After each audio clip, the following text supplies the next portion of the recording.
গলায় ফাঁসির রশি থাকার কথা, তারা জুলাই নিয়ে ব্যাখ্যা দেওয়ার, তারা জুলাই নিয়ে কথা বলার দুঃসাহস দেখায় এই পথভ্রষ্ট কিছু তথাকথিত জুলাই যোদ্ধা, যারা জুলাইয়ে মাঠে ছিল কিন্তু পরবর্তী সময় জুলাইয়ের রক্তের সাথে প্রতারণা করেছে। এবং এই শুধুমাত্র বিএনপি এবং তার সাথে যারা থাকা যারা আছে এবং আমরা বাংলাদেশে একজন, আমি তাই চ্যালেঞ্জ করে বললাম যে আপনার ইন্টারিম সরকারের সময় আমরা ছাত্রদলের নেতাকর্মীরা বাংলাদেশের কোনো সরকারি অফিসে কোথাও গিয়ে কোনোদিন তদবির করেছি, এটার একটা প্রমাণ যদি দেখাতে পারে, আমি দায়িত্ব নিয়ে বললাম, কেন্দ্রীয় সংসদে আমাদের 300 লোক আছে, ঢাকা বিশ্ববিদ্যালয় আছে, আমরা কেউ কোথাও কোনোদিনও যাই নাই। সুতরাং এটা আমরা দীর্ঘদিনের যে মুক্তির নেশায় বুধ হয়েছিলাম, যে আমাদের উপর যে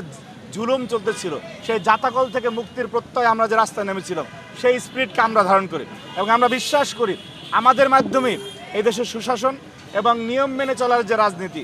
বাংলাদেশের মানুষ যেটা প্রত্যাশা করে যে না, আমরা যেটা তারেক রহমান উদাহরণ দেখাচ্ছে যে প্রধানমন্ত্রীও সিগনালে পড়ে আছে, রিকশালাও পড়ে আছে, আমরা সেই দলের কর্মী, সেই দলের সমর্থক। সুতরাং আমাদের কাছে সকল শ্রেণী পেশার মানুষ নিরাপদ এবং কখনোই আমাদের আচরণের প্রতীয়মান হবে না যে আমরা সরকারি দলের বা ক্ষমতাসীন কিছু, এরকম কিছু আমাদের আচরণের প্রতীয়মান হবে না।